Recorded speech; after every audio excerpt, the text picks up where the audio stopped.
सभी श्रद्धालुओं को चैत्र नवरात्रि की मंगलमय शुभकामनाएं। चैत्र नवरात्रि के 8वें दिन पर मां महागौरी की पूजा की जाती है। ये दिन बहुत ही पवित्र और बहुत ही सुंदर माना जाता है। माँ गौरी को शुद्धता और तप और सौभाग्य की देवी माना जाता है। माँ महागौरी के व्रत और कथा सुनने मात्र से घर में सुख शांति और जीवन की बाधाएं दूर हो जाती। माता महागौरी की कृपा प्राप्त करने के लिए कमेंट बॉक्स में जय माँ महागौरी अवश्य लिखें। प्रिय दोस्तों, तो कथा को अंत तक अवश्य ही सुने। अरे बाबा, ये कैसा दुर्भाग्य, विधाता ने क्या लिख दिया इसके जीवन में। इस विशाल संसार में जहाँ हर जीव किसी सहारे की चाह रखता है, वहाँ एक नन्ही सी जान ऐसी भी है जिसकी पहचान ही अनाथ है। गुड़िया नाम था उसका, पर गुड़िया जैसे कोमल और सुंदर होने के बावजूद भी उसका जीवन कांटों से भी ज्यादा तीखा था। गांव के एक छोर पर टूटी फूटी झोपड़ी में, जहां पर सूरज की किरणें मुश्किल से पहुंचती थीं, वही था उसका एक छोटा सा संसार। ना पिता का आंचल था, ना माँ की लोरी थी, ना भाई का स्नेह, न ही बहन का दुलार। बस अकेले ही थी। अकेले ही इस निर्मम संसार से वो जूझ रही थी। भोर होते ही गुड़िया जाग जाती। आंखें मलते मलते उसे अपने पेट की आग महसूस होती थी और फिर उसे याद आता था आज भी उसे फूल बेचने हैं। वो गांव से दूर घने जंगल के किनारे, जहां पर फूलों की बहार रहती थी, वहीं से वो सारे फूल एक एक चुनकर लाती थी। चमेली, गुलाब, गेंदा, उनकी खुशबुओं से उसकी छोटी सी टोकरी भर जाती थी। लेकिन उसका मन अक्सर उदास रहता था। उसे याद आता था कि बचपन में माँ कहती थी, फूलों की खुशबू से मन शांत होता है मेरी गुड़िया। लेकिन गुड़िया का मन कहाँ शांत होता था। हर सुबह फूल चुनते हुए बस एक ही प्रार्थना करती थी, हे माँ महागौरी, तू ही मेरा सहारा है, तेरे सिवा मेरा कौन है। वो दिन भी कुछ ऐसा ही था। आषाढ़ का महीना, उमस भरी गर्मी और रात की हल्की सी बूंदाबांदी ने मिट्टी को चिपचिपा सा बना दिया था। गुड़िया ने अपनी पुरानी फटी हुई धोती को कस कर बांधा और गांव की सकरी गलियों में फूल ले लो, फूल ले लो, ये आवाज लगाते हुए वो निकली। उसकी आवाज में वो बचपन की वो चहक नहीं थी, बल्कि भूख और भय का एक मिला जुला सा स्वर था। गाँव की चौपाल पर कुछ पुरुष हुक्का पी रहे थे। गुड़िया पास से गुजरी तो एक ने मुंह पिचकाकर कहा, अरे हट मनहूस, सुबह सुबह कहाँ से न जाने आ जाते हैं। तेरे फटे पुराने कपड़े देखकर ही मन खट्टा हो जाता है। ये सुनते ही गुड़िया का दिल बैठ गया। उसने बस इतना ही कहा, मालिक ताजे फूल हैं, पूजा के लिए हैं। दूसरे ने हंसते हुए जवाब दिया, पूजा? तेरे हाथों के फूलों से तो पूजा भी नहीं करी जाएगी, जो खुद अपवित्र है। चल जा यहाँ से, नहीं तो लाठी मार देंगे। गुड़िया की आंखें भर आई, तो चुपचाप आगे बढ़ गई। आंसुओं को उसने फटे आस्तीन से पोंछते हुए लोग उसे मनहूस, अभागी, कुलक्षणी, न जाने क्या क्या कह दिया करते थे। कोई उसे अपनी चौखट पे पैर भी नहीं रखने दिया करता था। अरे यहाँ क्यों खड़ी है, भाग यहाँ से मनहूस। ऐसे शब्द उसके कानों में अक्सर पड़ा करते थे। उसे हर दिन ये ताने सहने पड़ते थे। गाँव की एक बुजुर्ग औरत, जिसकी एक अपनी संतानें गाँव के बाहर बसी हुई थी, वो भी गुड़िया को कभी पास आने नहीं देती। दूर रहे मुझसे, मेरी गुड़िया को नजर लग जाएगी, तू तो है ही अनाथ, अभागन। ऐसे वाक्यों से गुड़िया का हृदय छलनी हो जाया करता था। उसे याद ही नहीं था कि कब किसी ने उसे प्यार से भी छुआ हो, तो किसी ने उसके माथे पर हाथ फेरा हो। उसे कोई अपना नहीं मानता था, कोई उसका दोस्त नहीं था। खेलने कूदने की उम्र में मैं फूलों के बीच ही अपनी सहेलियों को तलाश किया करती थी और अपनी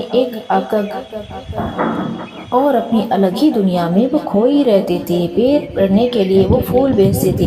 कभी कभारी उसे 2-4 पैसे मिलते, जिससे वो मुश्किल से 2 रोटी का इंतजाम कर पाती थी। कई बार तो उसे भूखा ही सोना पड़ता था। फिर भी न जाने क्यों उस अनाथ गरीब लड़की के साथ पूरे गांव वाले इस तरीके का व्यवहार करते थे, मानो दया और करुणा का भाव उनके हृदय से कहीं लुप्त हो गया हो। आज भी उसका कोई फूल नहीं बिका था। सूरज ढलने लगा था और उसके पांव थक कर चूर हो चुके थे। भूख से उसका पेट ऐंठ रहा था। वह गांव के बाहर अपने घर की तरफ लौट रही थी, जहाँ पर उसकी टूटी हुई झोपड़ी थी। रास्ते में एक बच्चे ने अपनी माँ की गोद में बैठी किलकिला रही। गुड़िया ने उस बच्ची को एक पल के लिए देखा। उसकी आंखों में एक अनकही पीड़ा उभर आई और फिर वो तेजी से आगे बढ़ गई। उसके मन में बस एक ही ख्याल था, माँ महागौरी, तू तो मेरी माँ है ना, तू क्यों नहीं सुनती मेरी पुकार? क्या मेरा जीवन ऐसे ही कटेगा? रात हो चुकी थी। झोपड़ी में एक छोटा सा दिया जला करके गुड़िया अपनी माँ महागौरी महागौरी की तस्वीर के सामने बैठ गई। तस्वीर भी बहुत पुरानी थी, जिसपे धूल की एक पतली परत सी जम गई थी। गुड़िया ने अपने आंचल से उसे पोंछा, एक मुरझाया हुआ फूल उसे अर्पित किया और फिर आंखें बंद कर ली। उसके नैनों से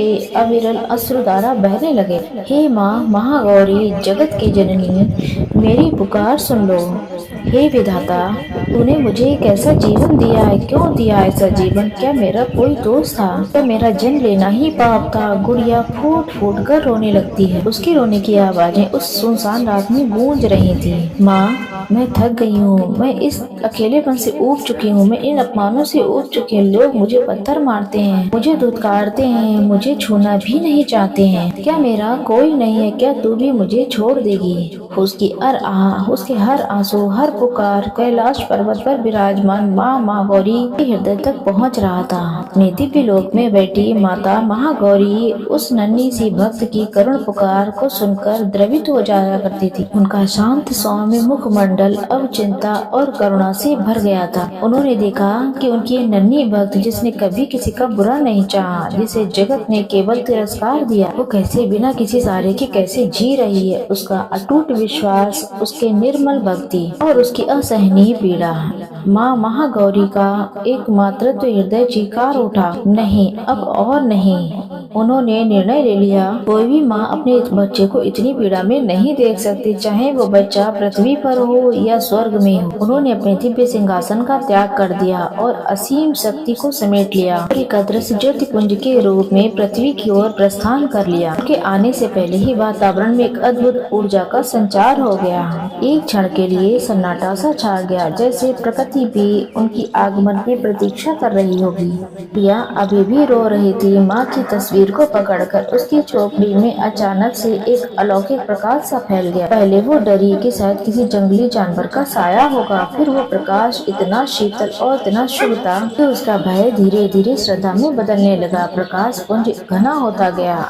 फिर एक दिव्य रूप प्रकट हुआ, श्वेत वस्त्रों में, शांत और तेजस्वी, 4 भुजाओं वाली, त्रिशूल और डमरू को धारण किए हुए, वृषभ पर अरुण, साक्षात महागौरी। उनके मुखमंडल से दिव्य आशा निकल रही थी। उनकी आंखों में असीम करुणा और वात्सल्य था। गुड़िया को अपनी आंखों पर विश्वास नहीं हुआ कि ये सपना है। नहीं, ये तो सच है। उसकी माँ महागौरी। वो चीखना चाहती थी, पर उसका हृदय रुक गया। बस वह घुटनों के बल गिर गई और अपने हाथों से माँ के चरणों को स्पर्श करने का प्रयास किया। उठ मेरी बच्ची, मेरी प्यारी गुड़िया। माँ महागौरी की मधुर वाणी को सुनकर, माँ महागौरी की मधुर वाणी, वो वाणी जो ब्रह्मांड को शांत कर सकती थी, आज एक नन्ही सी अनाथ आत्मा के लिए वात्सल्य बरसा रही थी। मैं तेरी पुकार सुनकर आई हूँ। तेरी पीड़ा ने मेरा हृदय भी विचलित कर दिया। मेरी संतान में गुड़िया ने हिम्मत की और ऊपर देखा। माँ, माँ, वो बस इतना ही कह पा रही थी। हाँ मेरी बच्ची, मैं ही तेरी माँ हूँ। तूने मुझे पुकारा है और मैं चली आई। माँ ने अपने एक हाथ से गुड़िया के आंसू पोंछे, दूसरे हाथ पर उसके सर पर प्रेम से हाथ फेरा। तेरे जीवन की पीड़ा अब समाप्त होगी। तूने जिस निर्मलता से मेरा पूजन किया है, अटूट श्रद्धा से मुझे पुकारा है, उसे कोई नहीं छीन सकता। इस संसार ने भले ही तुझे अकेला समझा, पर तू कभी भी अकेली नहीं थी गुड़िया। मैं सदा तेरे साथ थी, तेरे हर दुख में तेरे आसपास थी। लेकिन माँ, लोग मुझे इतना बोलते बोलते गुड़िया फिर रोने लगी। शांत हो जा मेरी बच्ची, अब कोई तुझे नहीं धुतकारेगा, न ही अपमानित करेगा।